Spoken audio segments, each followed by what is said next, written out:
Krishna, Krishna Krishna, Hare Hare, Hare Ram, Hare Ram, Ram Ram, Hare Hare.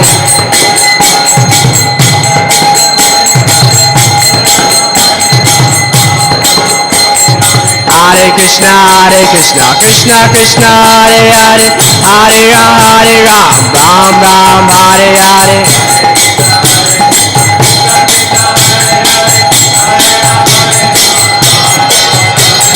Hare Krishna, Krishna Krishna, Hare Hare, Hare Ram, Hare Ram, Ram Ram, Hare Hare.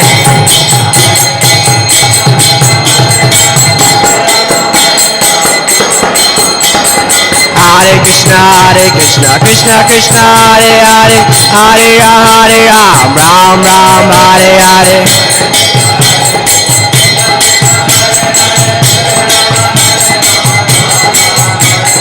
Hare Krishna, Krishna Krishna, Hare Hare, Hare Ram, Ram Ram, Hare Hare.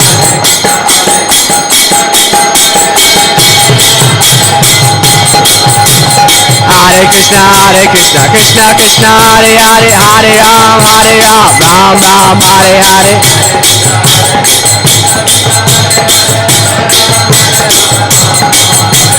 Hare Krishna, Krishna Krishna, Hare Hare, Hare Ram, Hare Ram, Ram Ram, Hare Hare.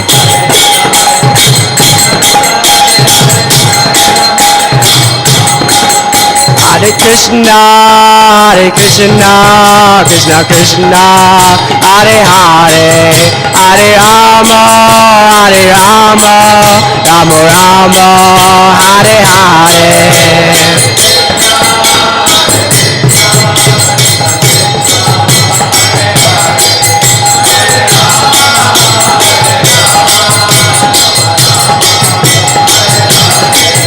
Hare Krishna, Krishna Krishna, Hare Hare, Hare Rama, Hare Rama, Rama Rama, Hare Hare.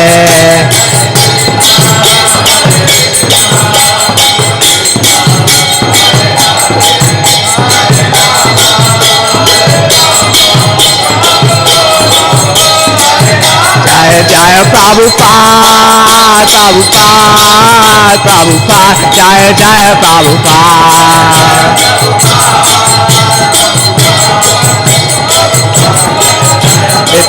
Nitya Gora Haribo, Haribo, Haribo, Nitya Gora Haribo.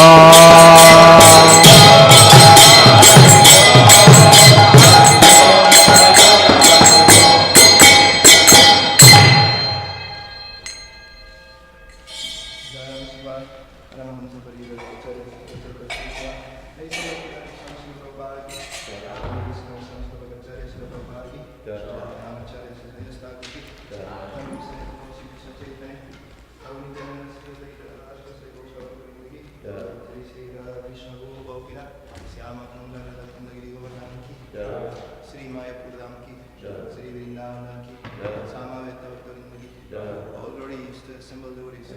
All glory is to the assembled devotees. All glory is to the assembled devotees. All glory is to Sri Guru and Guru. The Lotus Feet are our spiritual master.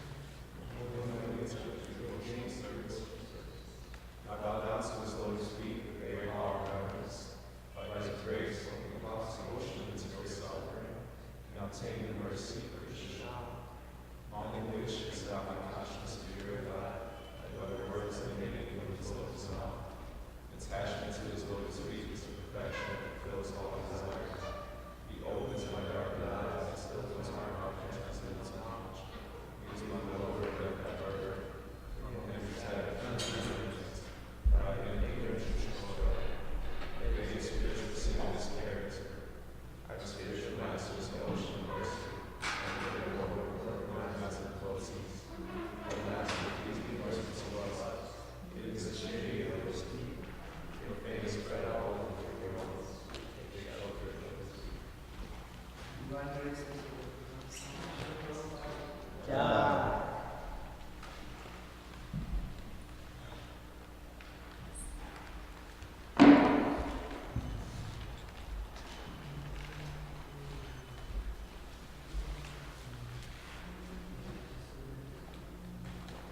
Jai Radha Madhava Kunja Bihari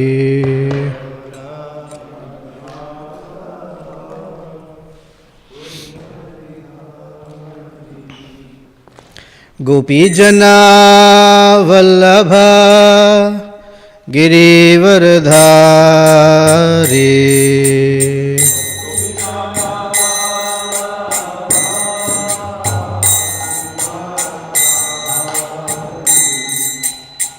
Yashodanandana Braja Janaranjana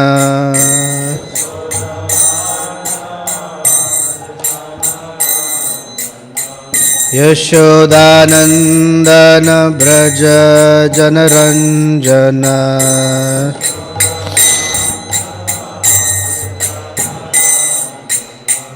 Yamuna Tira Vanachari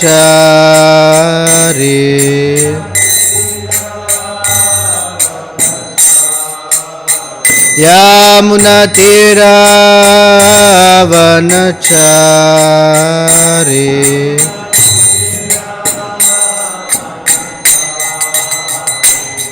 Jai Radha Madhava Kunja Bihari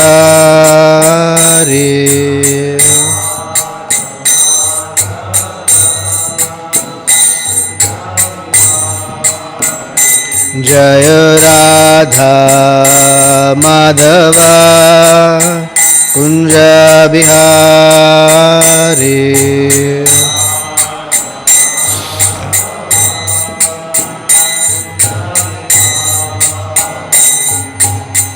Gopi Jana Vallabha Girivardhari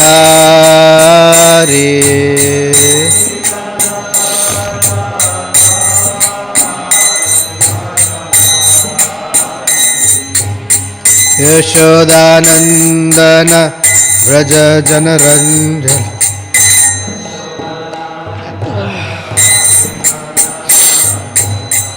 Yamuna Tira Vanachari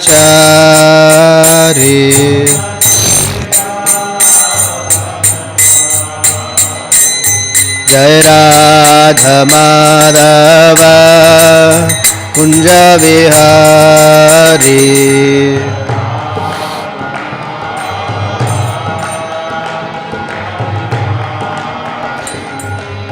Gopi Jana Vallabha Girivardhari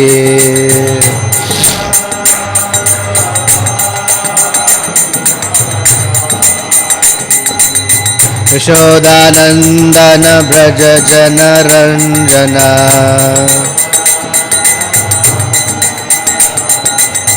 Yamuna Tira Vanachari Yamuna Tira Vanachari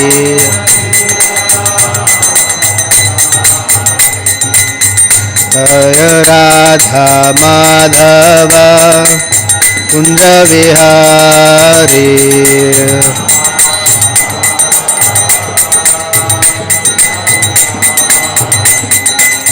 Hare Krishna Krishna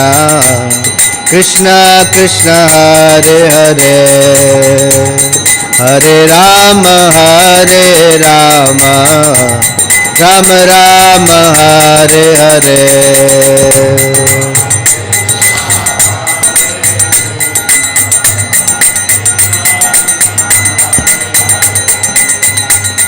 Hare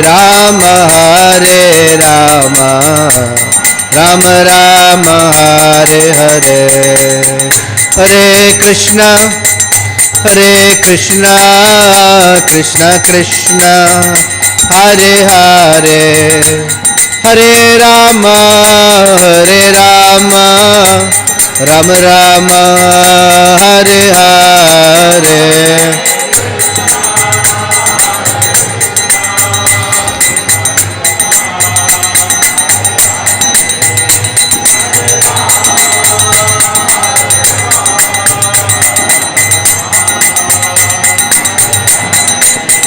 Hare Krishna, Hare Krishna, Krishna Krishna, Hare Hare, Hare Rama, Hare Rama, Ram Rama, Hare Hare.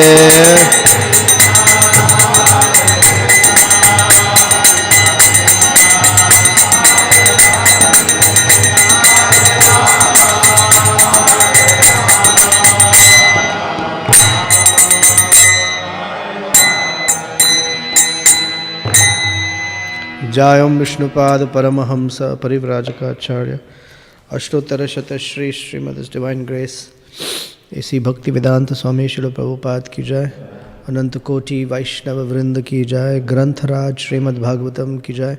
All glories to the assembled devotees, all glories to Sri Sri Guru and Gauranga. Narayanam Namaskritya Naram Cheva Narottamam Devim Saraswatim Vyasam Tato Jayamudirayet Nashtaprayesha Vadreshu Nityam Bhagavata Sevaya Bhagavati Uttama Shloke Bhaktir Bhavati Naishtike Om Namo Bhagavate Vasudevaya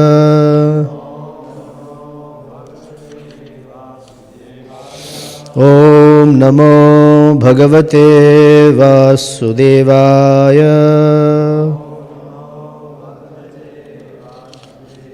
Om Namo Bhagavate Vasudevaya.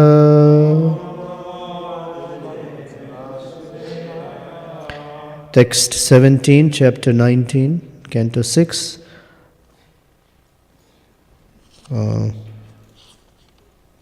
Not sorry. There is no 19. Text 25. 25. Etaccharitva vidivad vratam vibho abhipsitartham labhate pumaniha Stri chaitadasthaya labheta saubhagam Shriyam prajam jivapatim yasho gruham Etaccharitva vidhivad vratam vibho Abhipsitartham labhate pumaniha Sri chaitadasthaya labheta saubhagam Shriyam prajam jivapatim yasho gruham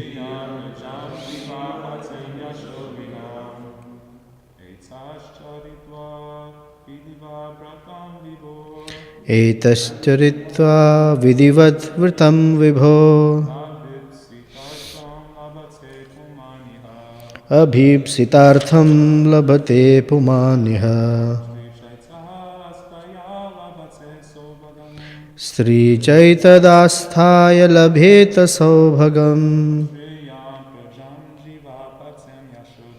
Shriyam prajam jivapatim yasho gruham Etaccharitva vidivad vratam vibho Abhipsitartham labhate pumaniha Sri chaitadasthaya labheta saubhagam Shriyam prajam jivapatim yasho gruham Etaccharitva vidivad vratam vibho Abhipsitartham labhate pumaniha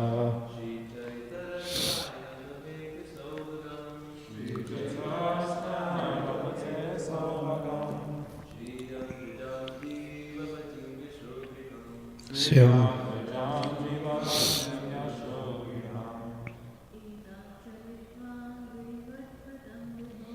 Etaccharitva vidivadvratam vibho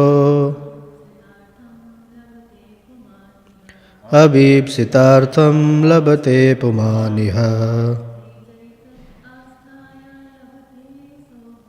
Sri Chaitastaya labheta saubhagam Shriyam prajam jivapatim yashogruham. Etad, this, charitva, performing, vidhivat, according to the injunctions of Shastra, vrata, vow, vibho, from the Lord, abhipsita, desired, artham, object, labhate, gets, puman, a man, iha, in this life, stri, a woman, cha, and, etat, this, asthaya, performing, labheta, can get, saubhagam, good fortune, shriyam, opulence, prajam, progeny, jivapatim, a husband with a long duration of life, yashaha, good reputation, gruham, home. So this is pretty much almost the last verse of the chapter of the canto. So I'm going to read from where we left yesterday. Let's see. Okay. We finished at 18, today is 19 and 20. And then I'll read the translation and purports. Texts 19 and 20 onwards. One should accept this Vishnu Vrata, which is a vow in devotional service, and should not deviate from its execution to engage in anything else. By offering the remnants of prasad, flower garlands, sandalwood pulp, and ornaments, one should daily worship the Brahmanas and worship women who peacefully live with their husbands and children. Every day, the wife must continue following the regulative principles to worship Lord Vishnu with great devotion. Thereafter, Lord Vishnu should be laid in his bed, and then one should take prasad. In this way, husband and wife will be purified and will have all their desires fulfilled. The chaste wife must perform such devotional service continuously for 1 year. After 1 year passes, she should fast on the full moon day in the month of Kartika, October-November. On the morning of the next day, one should wash oneself, and after worshipping Lord Krishna as before, one should cook as one cooks for festivals, as stated in the Grihya Sutras. Sweet rice should be cooked with ghee, and with this preparation the husband should offer oblations to the fire 12 times. Thereafter he should satisfy the Brahmanas. When the satisfied Brahmanas bestow their blessings, he should devotedly offer them respectful obeisances with his head, and with their permission he should take prasad. Before taking his meal, the husband must first seat the acharya comfortably, and along with his relatives and friends should control his speech and offer prasad to the guru. Then the wife should eat the remnants of the oblation of sweet rice cooked with ghee. Eating the remnants ensures a learned, devoted son and all good fortune. If this vow or ritualistic ceremony is observed according to the description of Shastra, even in this life a man will be able to achieve all the benedictions he desires from the Lord. A wife who performs this ritualistic ceremony will surely receive good fortune, opulence, sons, a long-living husband, a good reputation, and a good home. Purport. In Bengal, even today, if a woman lives for a long time with her husband, she is considered very fortunate. A woman generally desires a good husband, good children, good home, prosperity, opulence, and so on. As recommended in this verse, a woman will receive all these desirable benedictions, and a man will also be able to receive all benedictions from the Supreme Personality of Godhead. Thus, by performing this particular type of vrata, a man and a woman in Krishna consciousness will be happy in this material world, and because of being Krishna conscious, they will be promoted to the spiritual world. If an unmarried girl observes this vrata, she will be able to get a very good husband. If a woman is a vira, who has no husband or son, executes this ritualistic ceremony, she can be promoted to the spiritual world. A woman whose children have died after birth can get a child with a long duration of life and also become very fortunate in possessing wealth. If a woman is unfortunate, she will become fortunate. If ugly, she will become beautiful. By observing this vrata, a deceased man can get relief from his disease and have an able body with which to work. If one recites this narration while offering oblations to the pitas and demigods, especially during the Shraddha ceremony, the demigods and inhabitants of Pitraloka will be extremely pleased with him and bestow upon him the fulfillment of all desires. After one performs this ritualistic ceremony, Lord Vishnu and his wife, Mother Lakshmi, the goddess of fortune, are very pleased with him.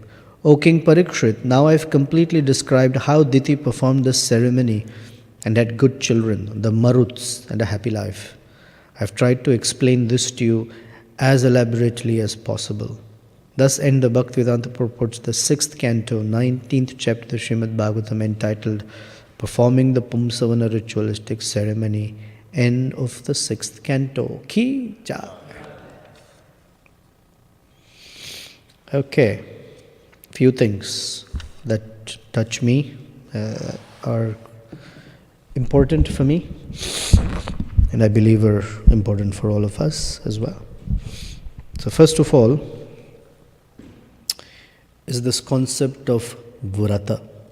Vrata means a vow, a determination to do something, or a determination to not do something. So we have many regulative principles that we abide by, and we prepare for the time of initiation when those vows become formalized, and we speak them in the presence of the spiritual master and the acharyas of the parampara, and of course Radha and Krishna. And before we take such a vow, we are given time to practice them, to see how it feels, to see and experience that these are called regulative principles of freedom. That actually, by following them, our life is becoming more meaningful, free, lively. So the regulative principles are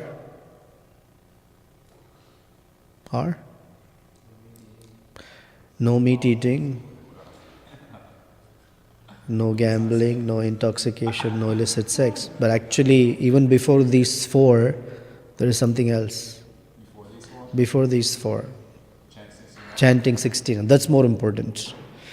Chanting 16 rounds. And we say, the spiritual masters ask, will you dedicate your life to the service of Srila Prabhupada's mission by following his teachings? So chanting 16 rounds, committing ourselves to a life of service, and for these two to happen, the other four need to be in place. Otherwise, it's like throwing water into a fire that we are about to light, or we just lit. Very important. Because these four, very often, we don't talk so much about the regulative principles, and we somehow live by abstaining at the very superficial level. For example, when we say no meat eating, what is the actual principle that we are living by in our life? Not no violence, but something positive actually. Mercy. That we want to live our life in a way that we can express mercy upon others and other living entities. It's very important. It's not just, I don't eat meat anymore. It's, I want to express mercy. Just as mercy has been expressed to me, I want to express that mercy to other fellow human beings and living entities. When we say no intoxication, what's the principle we are living by? Austerity, thank you. That we knowingly and willingly say no to certain things and certain substances. Because it gives us the power to transcend those things, which otherwise we may be addicted to or so dependent on. So it allows us to exert that free will to say no and make the right choices. Because Krishna consciousness is all about making the right choices. When I say right, I mean in favorable disposition to Krishna. That's right. When we say no gambling, the principle that we're living by is truthfulness. That we commit to living or abiding by a life of truthfulness. And truthfulness includes honesty. It includes living a life of service to Krishna, because Krishna is the truth. It includes freedom from hypocrisy. Say one thing, do one thing else. Or one rule applies to me and other rules, everything else applies to someone else. Hypocrisy. It also means that we conduct our occupational work with the proper honesty in it. Whatever work we do, it's that the fruit of it is from honest labor. That if I have to receive some money from it, then I should put effort that's worth that money, not look for shortcuts or escaping from it. So these are, for example, I'm cutting down the seminar, but you get the idea. So it's a principle of truthfulness. And when we say no illicit sex, the principle that we want to live by is cleanliness. Cleanliness is both the external cleanliness, of course, to take a bath, to keep our hair short or shave every day regularly, keep our body clean, and more importantly, learn to clean our mind. One of the ways that we cultivate internal cleanliness is by consciously giving up fruitive mentality. Because in Rishabhadev's teachings, he says, Karmatmakam yena sharira bandha.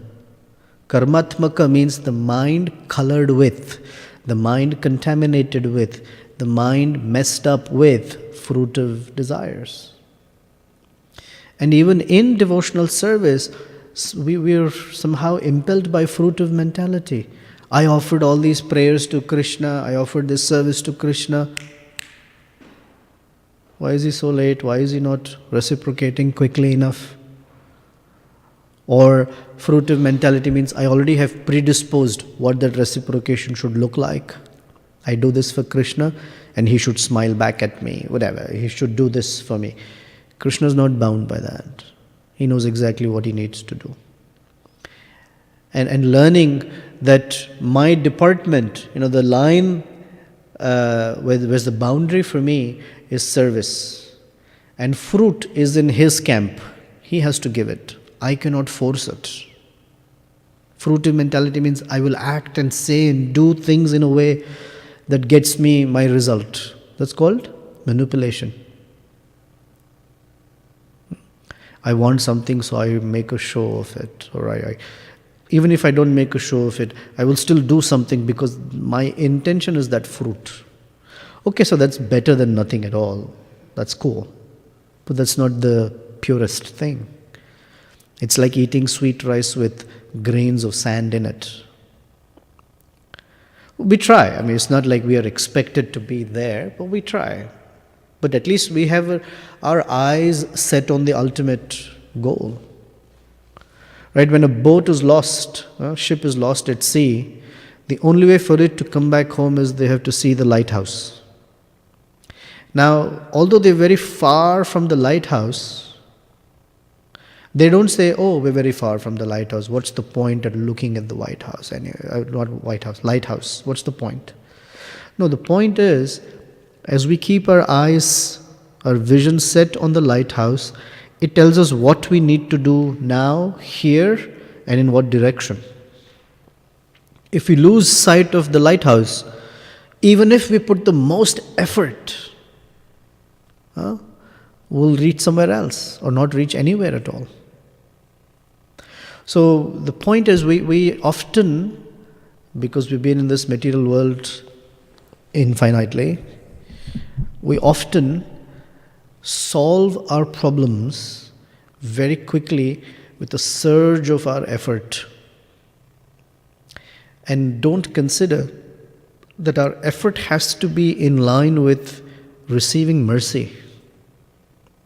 Otherwise, I'll keep putting a lot of effort and not get a drop of mercy just because, very sincerely making effort without aligning ourselves to that mercy. And so this life of vratas, they help align us into a life of mercy, to receive what we call descending mercy. Ever imagine how an aeroplane cockpit looks like? We have a simpler version in the car called the dashboard, right? There you can see how fast your engine is moving, how fast the vehicle is moving, how many revolutions per second, how fast the car is moving, how much the gas is in the tank, how much the temperature of the engine is, all that. And something goes wrong, ping, something comes up on the dashboard, need maintenance, low air pressure in the tire, something, right? There's a dashboard. And a driver knows how to control all these things. And while he controls this, or he or she, what's the purpose? Is it the joy of controlling dials and instruments? Is that the joy? No, there's a purpose. The purpose is to get to the destination. As simple as that, right? And these things help a person get there safely. So vratas, or such vows, help us get to our destination safely. In fact, they help to get to the destination, period. So they're very critical. A life of a devotee is all about such vratas. Some determination. I determined to do this for Krishna. The first determination is, I determine to make my life successful in this very life. That in this very life, I would like, by Krishna's grace, to go back to Godhead. In this very life, I want to be able to commit to a life of service to Krishna. I commit that I've ran here and there, tried so many things, and they have not worked out for me. There's a beautiful verse that I've been meditating on every day, and I'll share with you. It's in Chaitanya Charitamrita, Madhya Leela, chapter 20, verse 16. Kamadina katitha palita durnideshas tesha mai najata na kripa no pashantihi. Utsrijaitan. Utsrijaitan means I give up. He prays, oh my Lord, life after life, I have nurtured all sorts of desires, and I have pursued them. And these desires are such that I have been shameless in pursuing them. I've been shameless. I've been embarrassed so many times, yet I am shameless. And these desires, they're completely merciless. How many lifetimes I had to take, birth and death, just to fulfill those desires. And even after I fulfilled those desires, my mind has not been restful. Na upashanti. It is always agitated. Even when I fulfill that desire, it's like so agitated. So finally, Yadupate, the Lord of the Yadus, Usri Jaitan, I give up all this nonsense and I commit myself to your lotus feet. Please accept me and engage me as Atma Dasya, as your own servant. Please do this for me. So the vratas help us move, impel us. They're the propelling forces to make us move. Because the normal condition of life, the default condition of life, especially in Kali Yuga, is manda. A person is not motivated about spiritual life at all. Manda, just too lazy. So these vratas are like the propelling force. Like in a motorboat, as soon as you put the little propeller into the water, it moves the boat. It may be a big boat, but its propeller is not very big.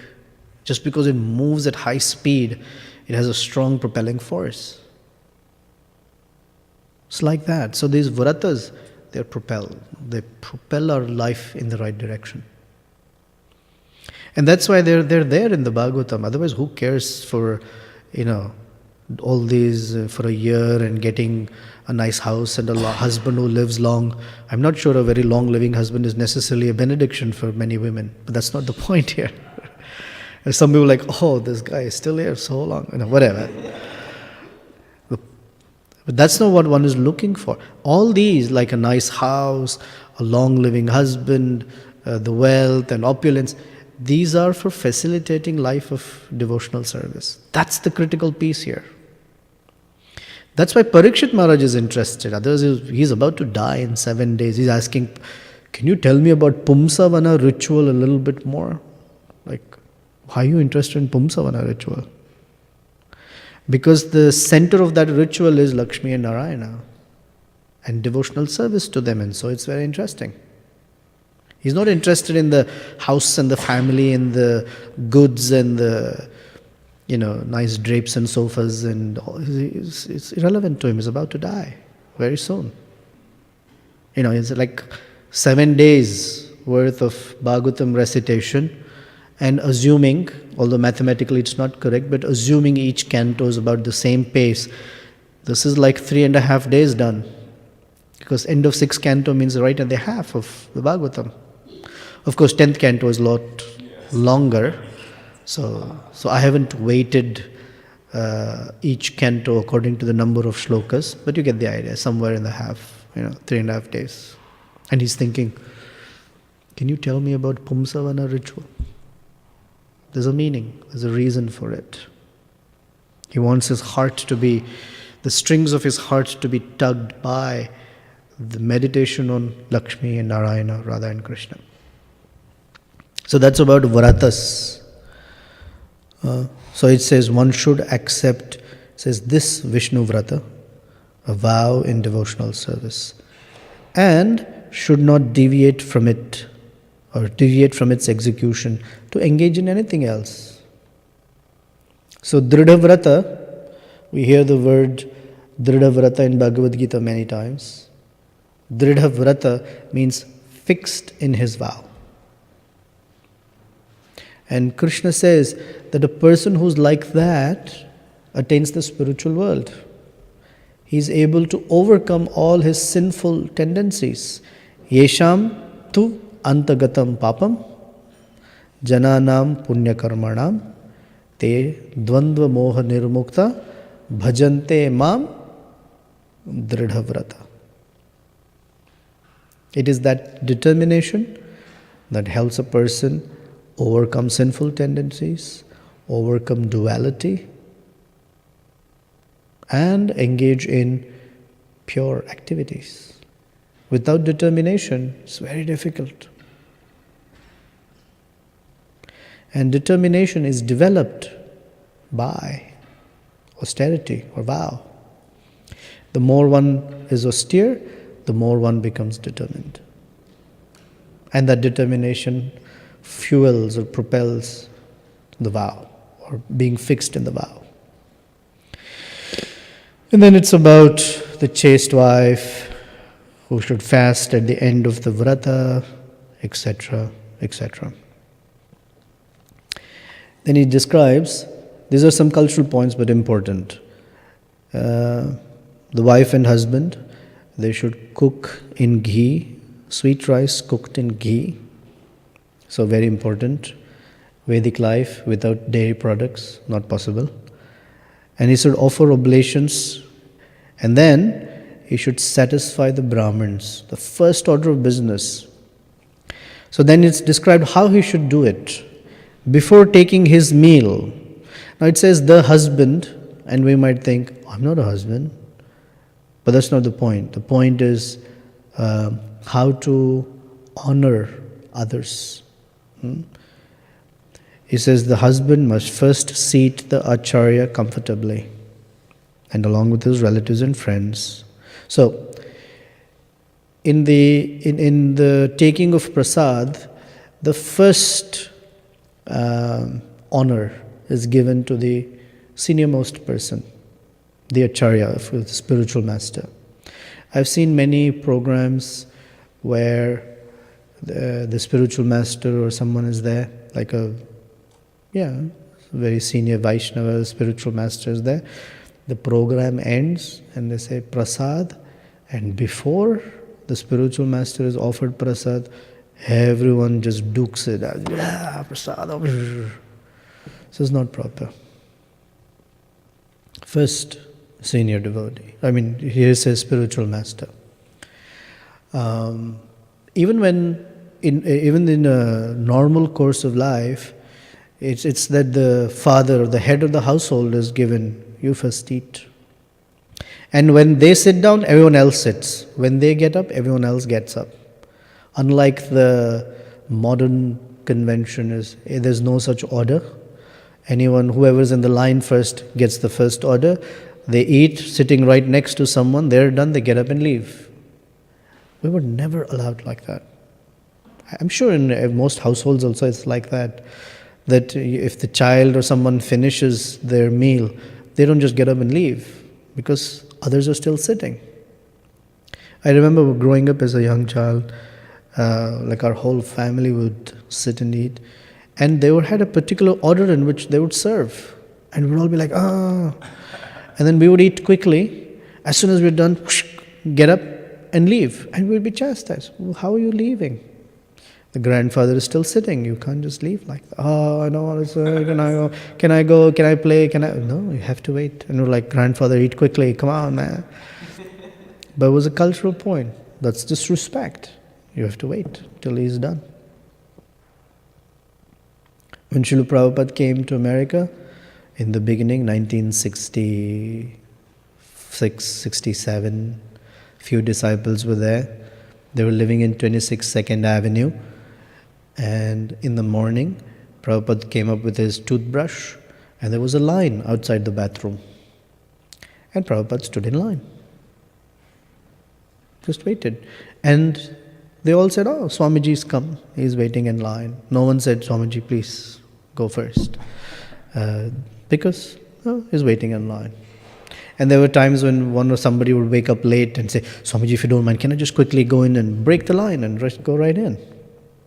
And Prabhupada was just tolerant of it. Then he would have a Sunday feast or something for the devotees. They would all come. He would cook, 70-year-old spiritual master, of course. He would cook for them. Wow, nice prasadam, Swamiji. They were done eating and they would leave. He would take all their plates, clean the table, wash all the dishes. Somewhere later, somehow, Krishna inspired them, I believe. It occurred to them, hold on a second. Why is Swamiji standing in line? Why is he cleaning out? What are we doing here? So such culture develops that becomes more, oh, Srila Prabhupada, you first. First, or Acharya or spiritual master. Then he says, along with his relatives and friends, should control his speech and offer prasad to the Guru. Many times the spiritual master comes, the devotees gather around him and they offer him prasad and they don't let him eat peacefully. They all are staring into his plate. First of all, they give a sannyasi such a big plate with like 20 varieties in it. And they're all staring at him.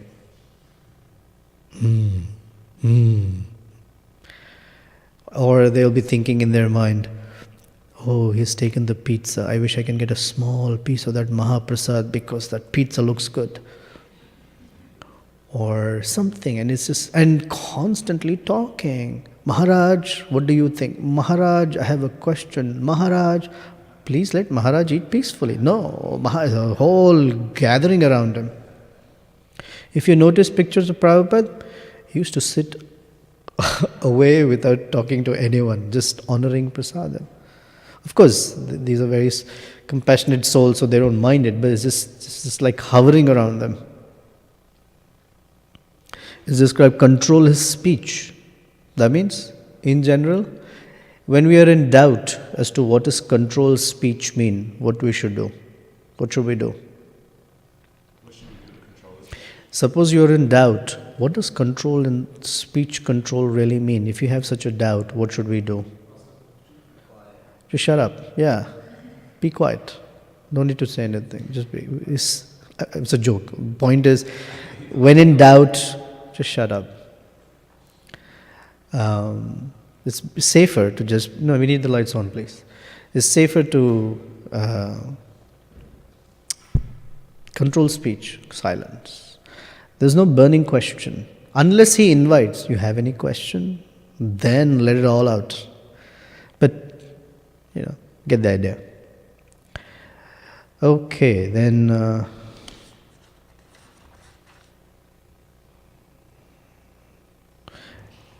every vrata,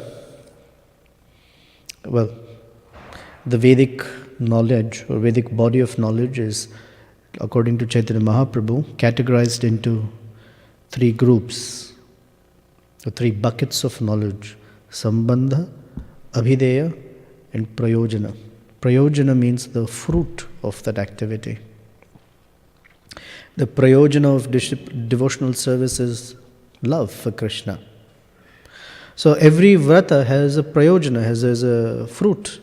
And here is saying, one who observes this will have a life full of benedictions.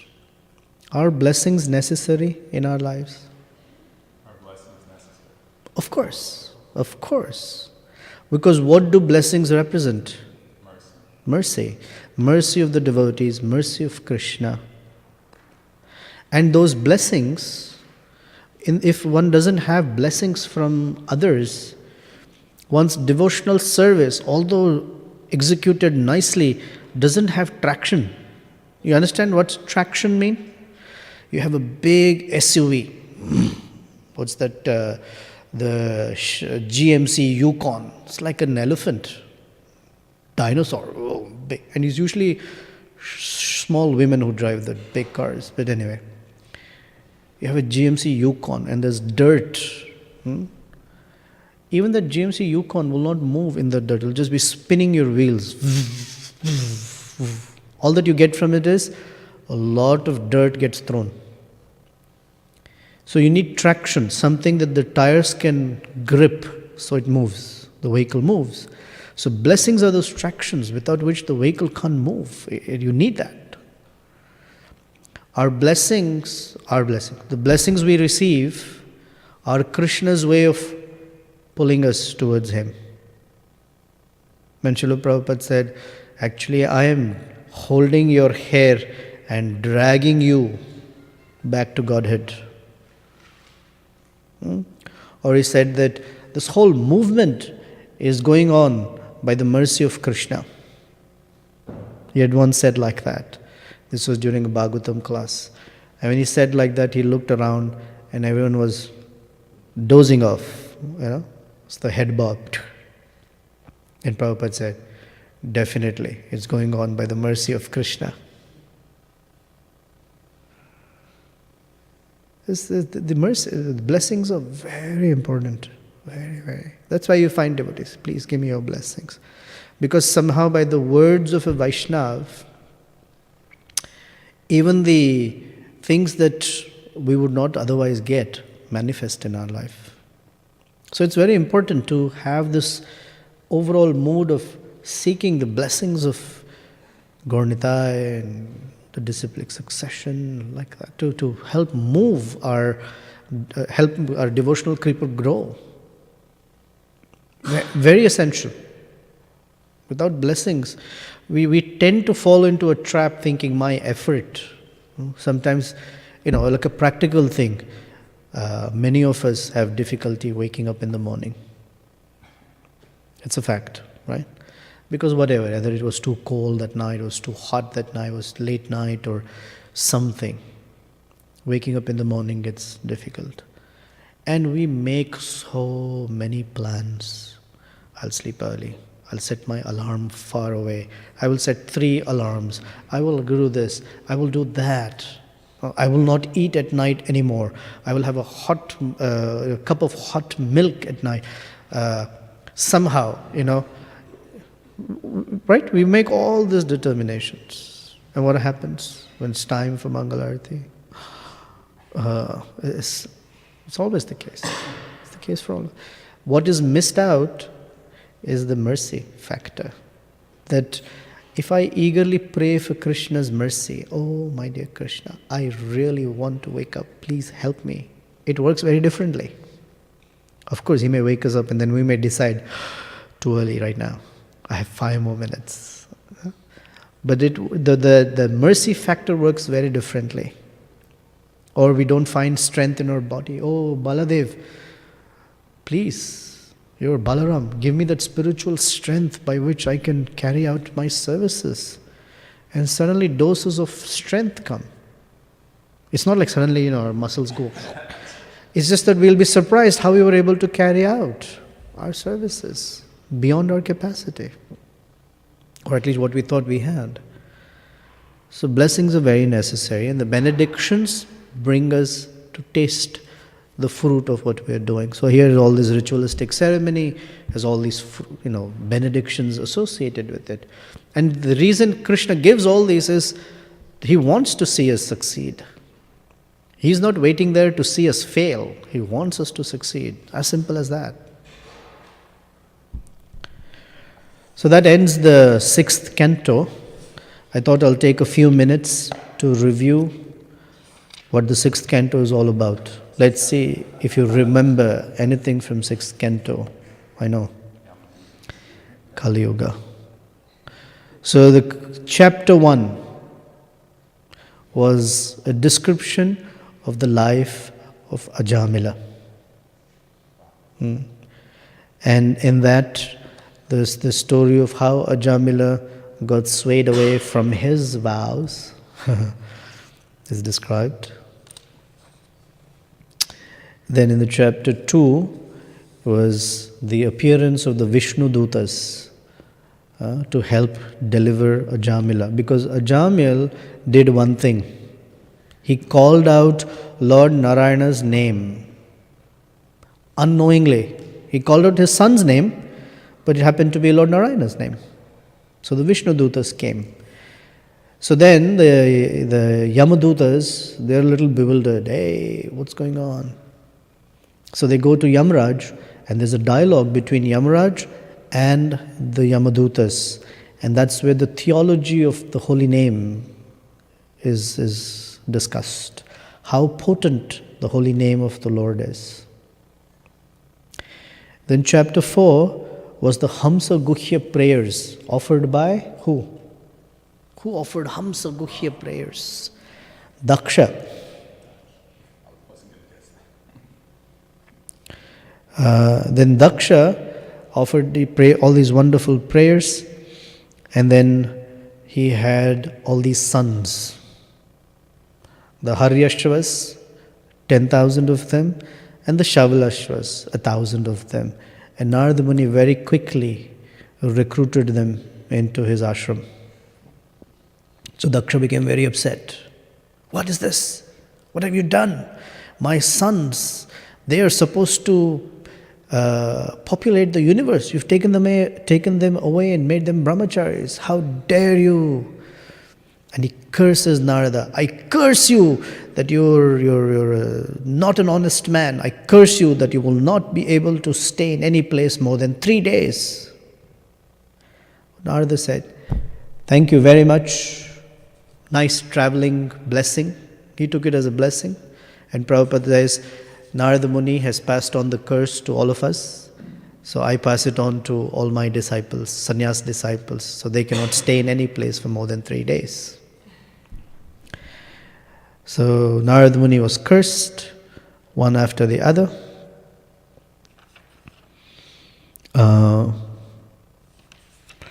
Then Narada Muni, of course, he talks to the Prachetas and gives them a whole allegory and converts them into his ashram. Then Daksha has daughters, 60 daughters. Because he said, Narada Muni won't preach to my daughters. Safer this way. They will populate the universe. So then all these different daughters got married to different Prajapatis and the universe was populated. In chapter 7, Indra, he offends his spiritual master, Brihaspati. What was his offense? He neglected his spiritual master. So then he gets a curse. So he wants the Narayana Kavacha, shield, by which he can protect himself against the demons. Because once he has offended the spiritual master, all his potency has vanished. And so the demon said, Indra is weak right now, let's attack. I said, whoa, hold on a second. So he wanted the Narayana Kavacha, the mantra that will protect him. So they went to Vishwarupa, who was the son of Twashta. But Twashta was offering oblations for the demons as well as the demigods. Indra came to know. So he took out the sword and chopped off the heads of his own guru that he had invited to do the fire yagya. So Twashta became very angry and created a demon from the fire called Vritrasura. Indra and Vritrasura fight, and then Vritrasura, although he is a pure devotee in a demon's body, and gives all these wonderful Bhagavatam classes to Indra. And Indra's like, what's going on? Who is this person? And finally, although he's empowered to kill Vritrasura, he feels very sad that he has committed a very grave act against a pure Vaishnava. So Parikshit Maharaj asks, who is this Vritrasura? So to narrate who Vritrasura is, Shukadev Goswami starts the story of King Chitraketu. So then he says how King Chitraketu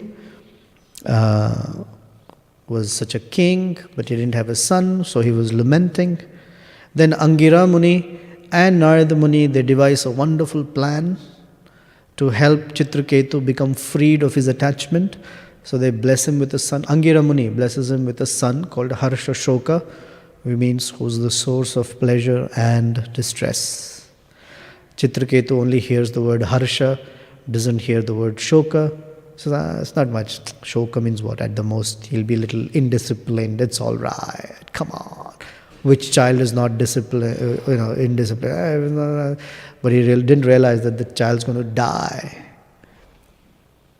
And then this child comes, Narada Muni brings him back to life, and he tells him, I'm not your son. I don't know who my parents are. You're my parents in this life, but in my previous life, I had different parents. In the previous life, I had different parents. In the next life, different parents. I mean, try telling this to your parents and see what reaction you get. They will say, there's no Harsha in you, you're only Shoka.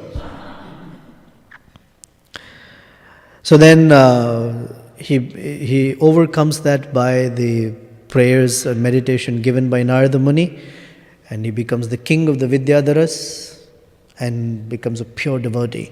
One day he's traveling in an airplane, he sees a very amusing scene. Lord Shiva giving Bhagavatam class to Narada and all the other brahmachari sages while having Parvati sitting on his lap. So, just like you chuckled, Chitraketu chuckled. He said, "Hey, Lord Shiva, very interesting." Parvati said, "How dare you speak like that to my husband? Shh, may you become a demon." He said, "Mother, although I have not said anything in offense, but let your curse remain, I will accept the body of a demon."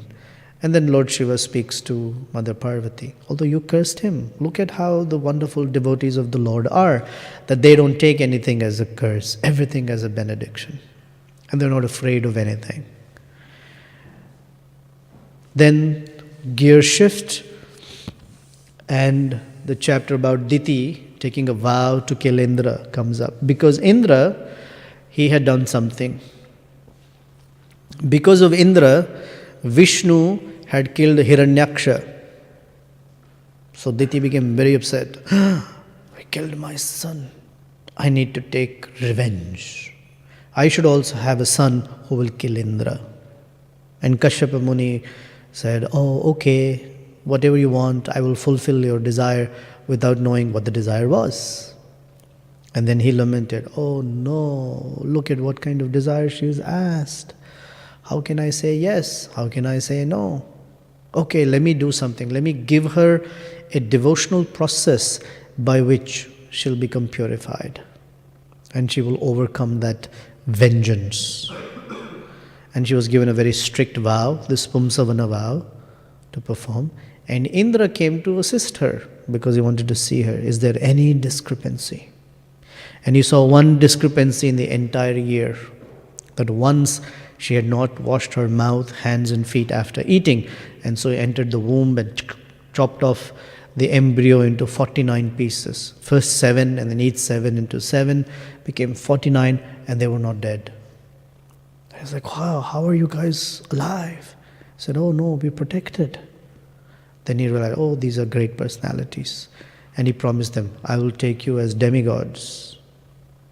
And Diti and Indra both overcome their venom in the heart. And these 49 Maruts ascend to heaven, although they're born from Diti. So Parikshit Maharaj asks, "Can you please tell me more about this very powerful ritual by which one was supposedly to become a demon but turns out to be a demigod?" Oh, it's the power of devotional service. And so that's the Pumsavana ritualistic ceremony in the 19th chapter, which ended now. Congratulations to all of us for having survived the 6th canto. Tomorrow we will begin with the 7th canto, which will have the beautiful pastime of Lord Nrsingadev. So, any questions or comments? Krishnanam, Jordan, and Hare Krishna. Can I say a few words about the cultural? Yeah, please. Yeah. Can I say a few things about the cultural point? Yeah, I was thinking that you were speaking about the taking of prasadam and these things. Yeah, speak into the mic because then. Sorry. And because one of the brahmacharis who were training me in Bulgaria, he's a teacher in the Gurukul in Mayapur. Uh-huh. So I was taught that before getting up from the table or from eating prasadam, I should first ask for a permission from the seniors, which is not, we don't follow this. We should ask, is it all right if I do get up? Can I get up? Yeah. And not only that, even if you go to someone's house as a guest, we should seek their permission. Would you please permit me to leave now? If they say no, we have to sit. Because the guest is about satisfying the host, and the host is all about satisfying the guest. Yeah. Another point I was taught is that wherever I see my senior, I should offer obeisances to him. For example, if you come in the temple when I see you, I have to offer obeisances to you, as my senior. And I was thinking that this is directly connected with the blessing point you made, Because in that way you're satisfying your seniors and they're more inclined to give you blessing. It's not only a ritual, but you're bowing down to show as a show, you know. Yeah, I was thinking about this. And another point though, they taught me they're very strict brahmacharis is about the association with women. As I see that now the brahmacharis are not very strict about it. You know. He says the brahmacharis in the ashram are not strict about associating with women. Okay. That's Well, let me just say something. The principle is true that when we see our seniors, we should offer obeisances. But with me, you don't need to do that. It makes me uncomfortable. Well, rather that I'd see that let the heart have the feeling, and that's good enough for me. In the morning when we say Vancha Kalpatarubhyascha, we offer respect to each other. Please don't, like if I walk in, drop on the floor. It makes me uncomfortable. But that's the principle is right. Yes. It makes you uncomfortable, it makes me offensive. Okay, we'll talk about it. Okay, Jordan. I will. I have a question about the principles, the vows. Yeah. So, like, with specifically intoxications. Intoxication. You know, as a kid, or like when you first start eating sugar, you say like you get a sugar high. Right. Like you get a good feeling from Mm-hmm. eating sugar. So I was wondering if you could explain, like, is that a minor intoxicant or is it not an intoxicant, or why is it allowed to be taken if it's like gives you a high feeling? Well, the conditioned soul is such that he gets high from pretty much anything and everything. So among that, the Shastra says try to avoid, minimally these things. Because every substance has that. Even one can get high from something, whatever. Each person has their own thing.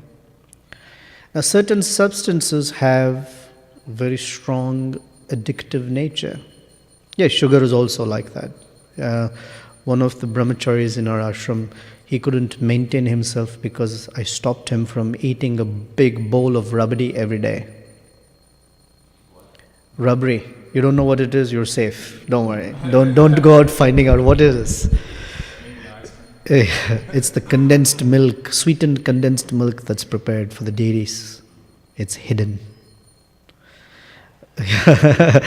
But his whole meal of the day was a big bowl of that thing.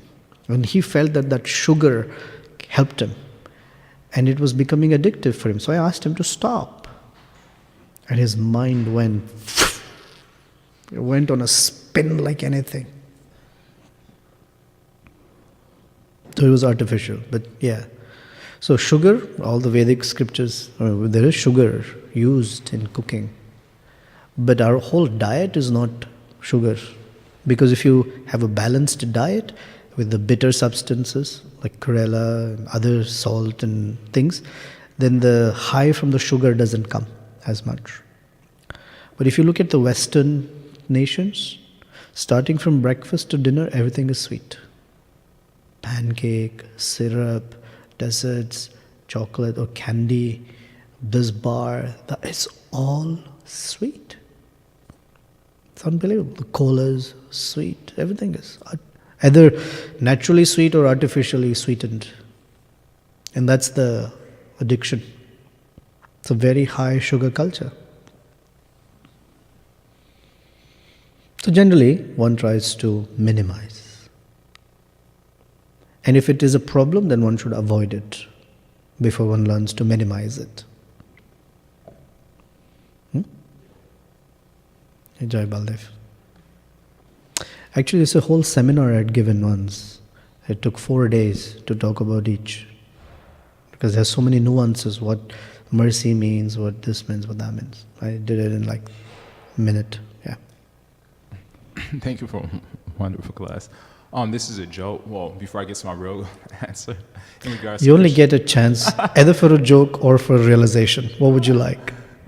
in regards to Krishna Nam's point, I have a disclaimer. In case anyone sees me talking to women, I'm not a brahmachari. I'm a mamachari. I live at the ashram of my mother. But in regards to your brother point, that's a very nice point. Mamachari means one who's dedicated his life to serving mama. Yeah, brahmachari means one who's dedicated life to serving Brahman. Mamachari, brahmachari. So in regards to the Brata point, actually me and one devotee, Omar, actually probably was talking about this point in the kitchen. We was kind of thinking about the pastime Haridas Thakur, of course, who had more determination, you know, as far as Brata is concerned. So one point that, you know, we brought up that was maybe not mentioned, but, you know, we could see it in the lives of all the saints throughout history, is that when Haridas Thakur, when he saw the prostitute, he wasn't thinking, you're a prostitute? That's disgusting. Don't touch me. You're going to hell. So we could see that how was he able to maintain his brata? Was it, you know, he was fault finding or judging or criticizing her? No, by the Shravanam Kirtana program, Shrimvatam Swakata Krishna Punya Shravanam Kirtana, he was able to purify her not by fault finding, but by purifying with the Shravanam Kirtan program. So you made the very nice point of a lot of times we think we're in devotional service based on our, you could say, I'll speak for myself, based on my so-called devotional service or my austerities, but you make the essential point that it's actually mercy. We make all offenses all the times at every moment, unknowing and sometimes knowing all the time. So that's the essential point. And so I really appreciate that point, because I'll give one example. Like when I first came here, I was like, Jitendra, they let him stay here? Oh my God. He was thinking the same about you. Yeah, that's what I'm saying. Look who's talking. And then we actually have a Loyola program.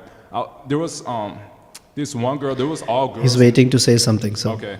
Anyway, there was all girls in the beginning because they named the club Bhakti Yoga. Every time they name it something yoga, it's always girls with yoga mats who show up. And so it wound up winding down the club because they were looking for some exercise. But there was this one girl, you know, I was thinking, oh, she's not going to last long because, you know, she was dressed like the most sensual, I would say. And I'm like, she's definitely, you know, going to be elite. She's actually the main one, the spiritual one. Every time she asks questions in class, they're very enlightening. She already studied this. She believes in reincarnation. And, you know, we judge people all the time. So to think that we're maintaining our Christian consciousness because of our so-called devotion, I'll speak for myself, or our bratas, you know, is completely ridiculous. So I'll just say one last point that I appreciated that Buddha said. He said, not the faults of others, not their sins of commission or omission, but his own misdeeds and negligences should a sage take notice of. Hare Krishna, thank you. Thank you. Jitendra Prabhu. No.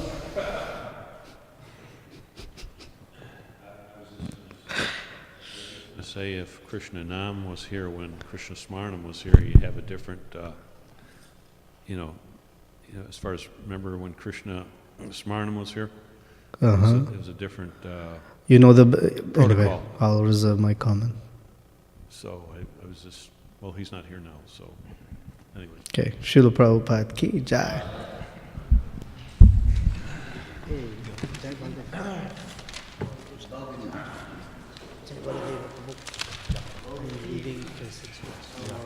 Yeah. You're on schedule. Yeah. I'm wondering if I can just go to the Bhagavatam class because I'll be gone for 6 weeks. I was hoping to get it actually, because I would like really prepare hard for it. I know, but you're here for 6 more weeks and I'm not here. It's my service to the I'm devotees. pretty attached. Okay, so that all the more reason. Yeah, that I'm pretty attached. if you're I have attached, attachments, it's not yeah. healthy. It's not necessarily that attached. I'm glad you know, at the present moment, I don't have any attachments. Other stuff, at the moment, that could happen.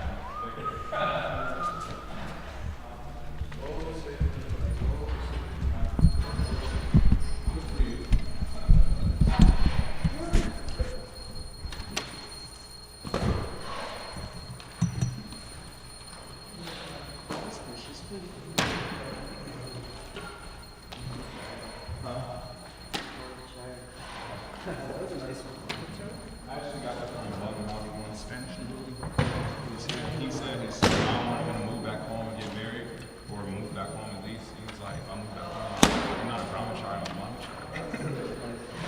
Who said that, Mike? No, one devotee, you know, from a while ago, Spanish devotee. Oh, okay.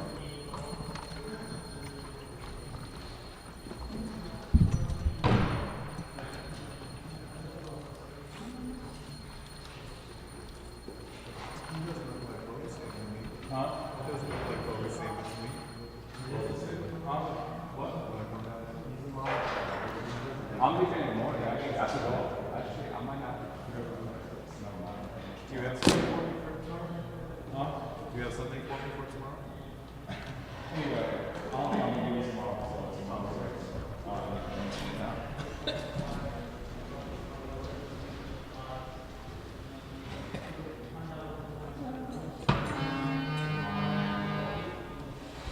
Did you want to help one more?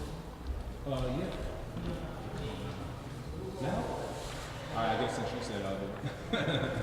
Otherwise it'd be really